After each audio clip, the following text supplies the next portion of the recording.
What's my word? That's the thing people do, right? Ask God for a word for the year ahead. It gives you a goal, a plan for your heart, a way to walk when the world crumbles around you. Lord, this year I need a word to help me focus on the right things, the eternal things. This is my year of waking up to what matters. What has always mattered. I need a word as I walk out of the ashes and into the sunlight. A word of hope. That one word that I'll feel deep in my heart. I pray, Lord, you would give me a word. Your word. The living and active word. The one that is sharper than any two-edged sword. The word that lights my path. My teacher. My truth. My shield. Because of your word, God, my word has promise and meaning. The grass withers. The flower fades. But the word of God stands forever. Forever. Thank you, God. That your word can be my word. All year long. Amen. Hello, good evening, good evening, good evening. Welcome to the gathering. I'm so glad that you joined me today. Today, I'm really excited. We are getting close to our first listening meeting, which will be this Sunday, Father's Day. So instead of me trying to explain it to me, let me show you a real quick video that we put on. But again, this Sunday, many of you all have asked, when are we going to get back into just getting together, starting our conversation back and worshiping together? Well, guess what? We're going to start this Sunday, Father's Day, and we're going to start from 9:30 to 10:30, our regular 1 hour time, 9:30 a.m. to 10:30 a.m. So here's something to show you what it's all about and where we're going to start as we prepare to roll back into our church launch. Here you go.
So that's it. We're so excited. We hope that you'll join us on this Sunday, Father's Day, from 9:30 to 10:30. And I know you may be saying, where are we meeting at again? We're going to be meeting at the Resident Inn, which is right across the street from Katie Mills Mall. So that's right. You can come out and join us from 9:30 to 10:30.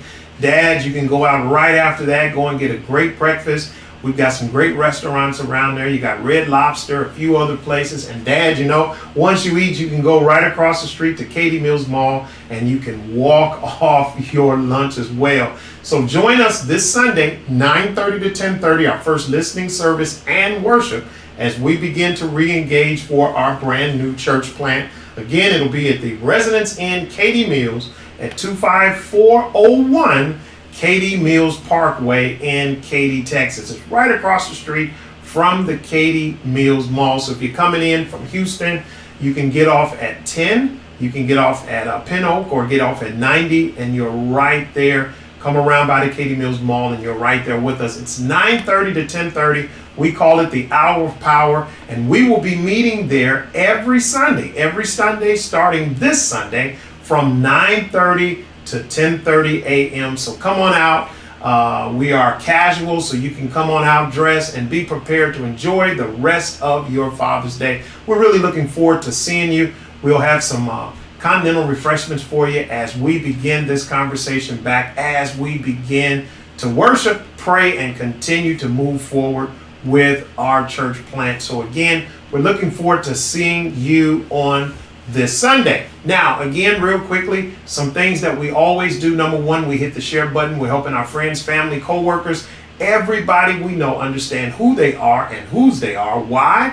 Because when I understand who I am and whose I am, the purposes of God begins to line up with the calling of ministry that God has given us all, and the potential that God has given to each and every one of us begins to line up with that calling of ministry as well. So again, we hit the share button. The second thing we want you to do is we want you to take advantage of the 2 new digital things that we have put in place for you. The first one is our website. If you haven't been there, we need you to go there. goodseed.church. That's goodseed.church. Go there. There you can do everything there. You can find out. There's some updates that we're getting ready to put up there now for the new listening sessions and worship, which start this Sunday, as well as you see opportunities for giving and everything else, as far as even your notes that you need for Sunday services and for our gathering teachings. So again, we need you to go to our website. Now, the second thing we need you to do is to download our Good Seed Ministries app. Now, we're going to show you a video here real quickly on how to download the Good Seed Ministries app. But the one thing we want you to know is that all of the cellular companies have changed from the quick number, or what we would call the quick number Texas. So we've been given a 10-digit code in order to download the app. So you would still open up your messages. You would put Good Seed app, Good Seed, one word, the second word app, into your messages, but you would actually text to the 10-digit code that you're going to see put into the comments section. But we want you to download the Good Seed Ministries app. Why? Because that's how you can stay in touch with us, but you can also be involved with the great conferences, workshops, and seminars that we have planned for you this year. So again, here's how you download the Good Seed Ministries app. When I come back, get ready. We're going to start with our lesson for today.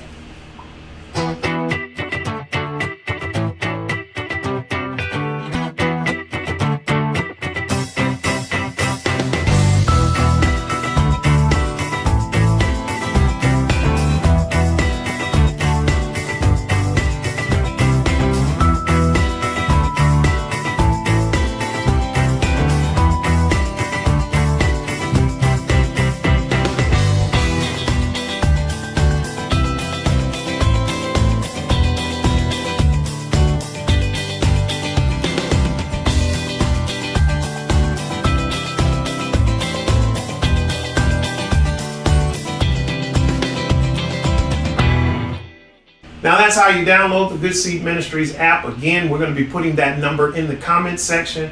Don't forget, you're going to put 2 words in your message. You're going to open up just like you're going to send a text message. And you're going to put in 2 words, Good Seed. Put it together as one word, no space in between. And the second word would be app. And then you text it to the 10-digit code that you see in the comments section. We can no longer use the old 5-digit codes. All of the cell phone companies have gotten rid of that. So now we have to use our assigned 10-digit code. Again, we want you to be part of our online church family, and we would love for you to download the Good Seed Ministries app. So let's get right to our lesson today. Today I want to talk about the art of confrontation, because with us all being leaders in whatever role we play, confrontation sometimes is something that we always have to address. I know even with myself sometimes we try to avoid confrontation, but you've got to understand sometimes critical conversations are needed in order to move forward. Sometimes when we forget or we pass over having that critical conversation, which takes place when we have confrontation, what happens is we end up getting stuck in a rut. And when we're stuck in a rut, we cannot move to to the places that God has called us. So tonight I want to talk about the art of confrontation. And to talk about the art of confrontation, we're going to look at the book of Hosea. The book of Hosea, chapter 6, and we're going to go from verses 1 all the way to chapter 7, verse 16. So Hosea, chapter 6, verse number 1, all the way to Hosea, chapter 7, verse 16. So let's get ready to read together. Hosea chapter 6, and I'm going to read it, verses 1 through 5. It says, "Come, let us return to the Lord. It is He who has torn us. He will heal us. He has wounded. He will bind us up.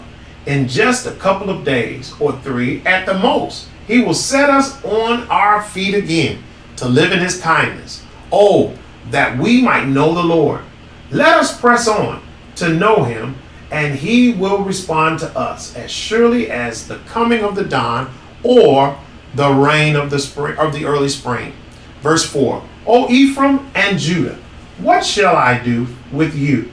For your love vanishes like morning clouds and disappears like dew. I sent my prophets to warn you of your doom. I have slain you with the words of my mouth, threatening you with death. Suddenly, without warning, my judgment will strike you as surely as day follows night." Verse number 6, "I don't want your sacrifices. I want your love. I don't want your offerings. I want you to know me. But like Adam, you broke my covenant. You refused my love. Gilead is a city of sinners, tracked with footprints of blood. Her citizens are gangs of robbers, lying in ambush for their victims. Packs of priests murder along the road of Shechem and practice every kind of sin." Verse number 10, "Yes, I have seen a horrible thing in Israel. Ephraim chasing other gods, Israel utterly defiled. O Judah, for you also there is plentiful harvest of punishment waiting. And I wanted so much to bless you." Chapter 7, verse 1. "I wanted to forgive Israel, but her sins were far too great. No one can even live in Samaria without being a liar, thief, and bandit." Verse 2, "Her people never seem to recognize that I'm watching them. Their sinful deeds give them away on every side. I see them all. The king is glad about their wickedness, and princes laugh about their lies." Verse 4, "They are all adulterers, as a baker's oven is constantly aflame, except after he kneads the dough and waits for it to rise again. So are these people constantly aflame with lust?" Verse 5, "Oh, the king's birthday. The princes get him drunk. He makes a fool of himself and drinks with those who mock him." Verse number 7, "They kill their kings one after another, and no one cries out to me for help. My people mingle with the heathen, picking up their evil ways. Thus they become as good for nothing as a half-baked cake." Verse number 9, "Worshipping foreign gods has sapped their strength, but they don't know it. Ephraim's hair is turning gray, and he doesn't even realize how weak and old he is." Verse 10, "His pride in other gods has openly condemned him, yet he doesn't return to his God, nor even try to find him." Verse 11, "Ephraim is a silly, witless dove, calling to Egypt, flying to Assyria." Verse 12, "But as she flies, I throw my net over her and bring her down like a bird from the sky. I will punish her for all her evil ways." Our last 3 verses, verse 13, "Woe to my people for deserting me. Let them perish, for they have sinned against me. I wanted to redeem them, but their hard hearts would not accept the truth." Verse 14, "They lie there sleepless with anxiety, but won't ask for help. Instead, they worship heathen gods, asking them for crops and for prosperity." Verse 15, "I have helped them and made them strong, yet now they turn against me. Verse number 16. They look everywhere except to heaven, to the most high God. They are like a crooked bow that always misses the target. Their leaders will perish by the sword of the enemy for their insolence to me, and all Egypt will laugh at them. So that's Hosea chapter 6 verse 1 all the way through chapter 7 verse 16. So let's kind of talk about this, and let's talk about how Hosea is helping us with the art of confrontation. Now you got to remember, Hosea has been given as a prophet, he's been given this assignment to go and to confront. But here's what he's doing. Let's take a peek at this. Hosea is not above speaking words of confrontation. He uses vivid imagery and colorful images to describe the evil behavior of his people. Let's take a peek at the train of thoughts of what we just read from Hosea 6:1 through 7:16, and let's see. There are 6 things that basically Hosea helped us with confrontation. Let's take a peek. The first one we find in chapter 6 verses 1 through 3. Here's what he does. He clarifies the desired relationship he wishes to have. In verses 6, 1 through 3, God is clarifying the relationship that he wants to have with his people. He's talking about this is the relationship. He's the one that's caused a lot of this stuff. And he's the one that can bind us up and can get us back. And literally, he says it can be done in 2 to 3 days at the max. And he was literally talking about, listen, I can turn your situation around in a couple of days. I can turn it around. The second thing he tells us here about confrontation and the art of confrontation is that he defines the unacceptable behavior. In those next verses, in chapter 6, verses 4 and 5, he uses a vivid imagery to tell them about the unacceptable behavior that God was not going to tolerate. Matter of fact, he even goes on and talks about the fact that God says, I'm more interested in your devotion than I am your duty. So you got to understand, God is more interested in our devotion to him than our duty. What he brought up with that was he talked about the fact of sacrifices. Now, he wasn't against sacrifices because you got to remember, he's the one that brought sacrifices out. But what he was telling them is that, again, I need your devotion. That's more important to me than your duty. So he defines the unacceptable behavior. That's chapter 6, verses 4 and 5. And the third thing he tells us is found in chapter 6, verse 6. He highlights his values and his priorities. He lets them know that they've stepped away from their values and their priorities. But what he does, he highlights the values and the priorities of God. So the third thing he teaches us about confrontations is that he highlights the values and the priorities of God. Let's look at the last 3 that he gives us. The fourth one was this. He lists the conduct that illustrates his point. So now he tells them about their values and priorities that they've stepped away from. He's talked about the fact of their behavior, but now in chapter 7, beginning at verse 1 through verses 14, here's what he does. He lists the conduct that illustrates his point. He begins to list the conduct of what they were doing. So he just didn't say that their conduct was out of line. He begins to list that conduct of what they were doing and telling them these are, I just told you about the priorities and values that you've moved away from. I've talked to you about the fact that God is more interested in your devotion than your duty. But now let me list out those things for you. Those things that have made your conduct outside of the values and the priorities of God.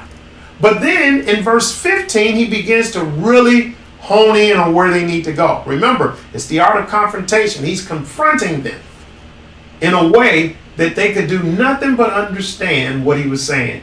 The fifth thing he does, he reminds them of their training. He reminds them on what they have been trained and the things that they have learned of God through the time that they have been with God. He begins to talk to them about them. He begins to remind them, listen, you're acting contrary to the training that you've had. You moved away from what you know that works in your life. Maybe you're sitting here today and you're trying to readjust yourself to the new normal, and it may just seem like things are not coming together for you. Well, maybe you need to take some of the points that we're learning from Hosea tonight, that these are some of the things we need to put back into ourselves. Maybe during these past 15 months, you find yourself straying away from your priorities and values. Maybe you've stepped away from the training that you know that has worked for you even prior to the pandemic. Here's what you've got to understand. Here's the sixth thing puts us back to it.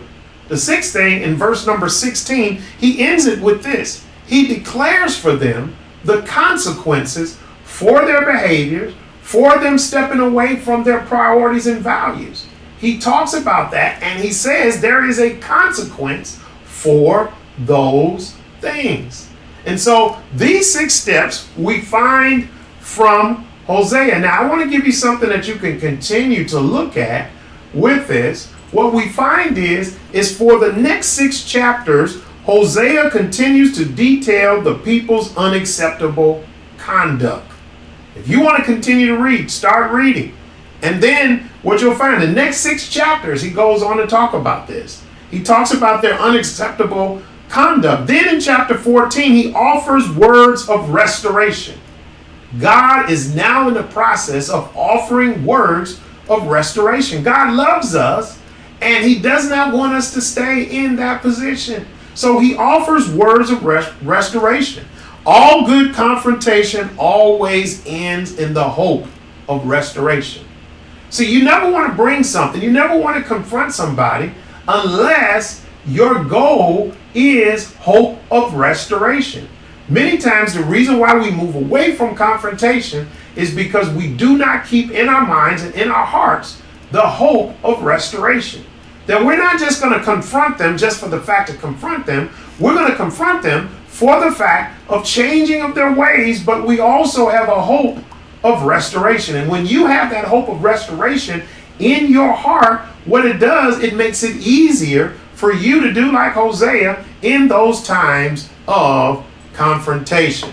So as we end this tonight, here's my point. When the team members drift from the goals, listen, it's been 15 months, 16 months since sometimes some teams have got together. Maybe you too are going back into the fact of either going back into regular worship services, or maybe you guys are beginning to transition from online. But you got to remember that when the team drifts from the goals, leaders owe it to them and to the organization to confront or clarify the situation. We owe it to them as leaders to confront and to clarify the situation. And this is the only way to stay on track and to maintain respect from the team. Hosea has written us a whole book on the art of confrontation. So here's what I want you to do as leaders. I want you to prepare, maybe in your family, maybe the team that you lead on your job, maybe your friends, your sibling, maybe even your family now is suffering from something called mission drift. Maybe you guys have begun to drift from the goals that you have set prior to the pandemic. Here's the thing you've got to do. You've got to be willing to sit down using the art of confrontation that we've learned from Hosea and to put that in your place, remembering whenever you confront, always have the hope of restoration. So listen, I hope that you enjoyed this lesson for today. Maybe you didn't start out with me, and I'm going to end this again. We are so excited. Many of you all have asked, when are we going to start our listening sessions again in worship service as we prepare our church plant, as we prepare? Well, guess what? We are starting on this coming Sunday, 9:30 a.m. We will have our first listening service, worship service. It will be held at the Resident Inn at Katy Mills, 9:30 a.m. to 10:30 a.m., the hour of power. The Residence Inn Katy Mills is directly across the street from Katy Mills Mall. Listen, Dad, you can be like me. We've got some great restaurants surrounding the Residence Inn. You got Applebee's, you've got Red Lobster. You got many restaurants around there. So you can come and join us for our hour, 9:30 to 10:30. Go to your early lunch at one of the restaurants around. And right after that, you can cross the street and walk down that food at the Residence Inn or at the Katy Mills Mall. You can walk down that food for today. So real quickly, instead of me trying to explain it to you again, let me show you our quick video. But again, we will be there this Sunday morning, Residence Inn, Katy Mills, 9:30 a.m. to 10:30 a.m. Take a quick peek.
So that's where we're going to be Sunday. We're looking forward to seeing you on Sunday. Again, Father's Day. Come and join us. Our first listening worship service as we prepare to plant our brand new church in Katy, Texas. We're going to be at the Residence Inn, Katy Mills, 25401 Katy Mills Parkway in Katy, Texas, directly across the street from Katy Mills Mall. Come on out, fathers. Join me. Join the conversation. Hour of Power, 9:30 a.m. to 10:30 a.m.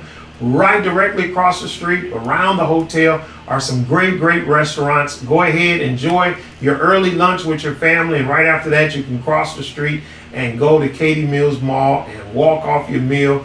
Over 200 stores there in Katy Mills. So we're looking forward to seeing you. We will be there every Sunday, 9:30 a.m. to 10:30 a.m. at the Residence Inn's Katy Mills Mall, 25401 Katy Mills Mall, and that's Katy Mills Parkway in Katy. We'll be there until we launch into our regular building for regular service. So again, come and join us for our listening services and our worship service. Again, thank you guys so much for joining me. Good Seed Ministries is a U.S.-based ministry. We do ministry in Chicago, Illinois for the past 18 years. Our brand new church plant that we're working on here in Katy, Texas. We also have some great announcements that we're going to be announcing next week.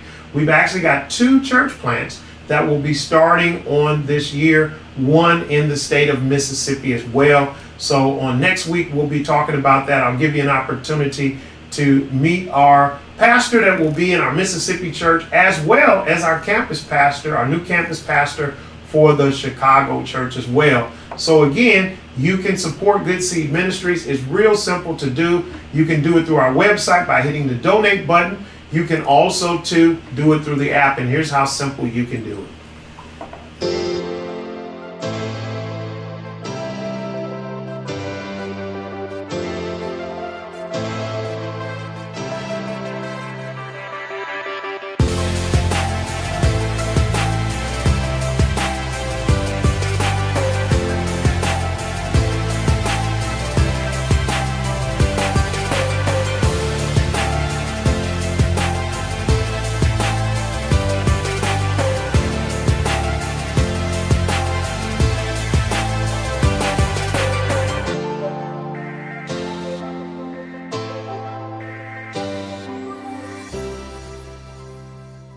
Thank you all so much for many of you all have been supporting us. Oh wow, even during the pandemic with our Africa Support Project, as we've been continually supporting our churches during the pandemic. Do me a favor, can you pray for Uganda? Uganda right now is on a 42-day shutdown due to a spike in COVID-19. So do me a favor, please pray for the country of Uganda and our pastors there of our 4 churches as they now are experiencing a shutdown in Uganda. Next week we'll be re-engaging everyone for the Africa Support Project because they now need our support as the country has been shut down. Again, don't forget to hit the share button. We're helping our friends, family, co-workers, helping them understand who they are and whose they are, because when we understand that, the purposes of God becomes clearer in our lives, and the potential that God has given us all begins to line up with the calling of ministry that God has given us all. Now, listen, I love you. There's nothing you can do about it. I'm going to end today's broadcast again by playing our video for Father's Day. Don't forget, join me, residents in Katy Mills, 25401 Katy Mills Parkway, directly across the street from Katy Mills Mall. Thank you guys so much for watching. Don't forget, learn the art of confrontation from Hosea, because any good leader will need to know the art of confrontation. God bless you. Hope to see you Sunday morning, 9:30 a.m. to 10:30 a.m. And we'll be there every Sunday, starting this Sunday, Father's Day. Have a great, great weekend.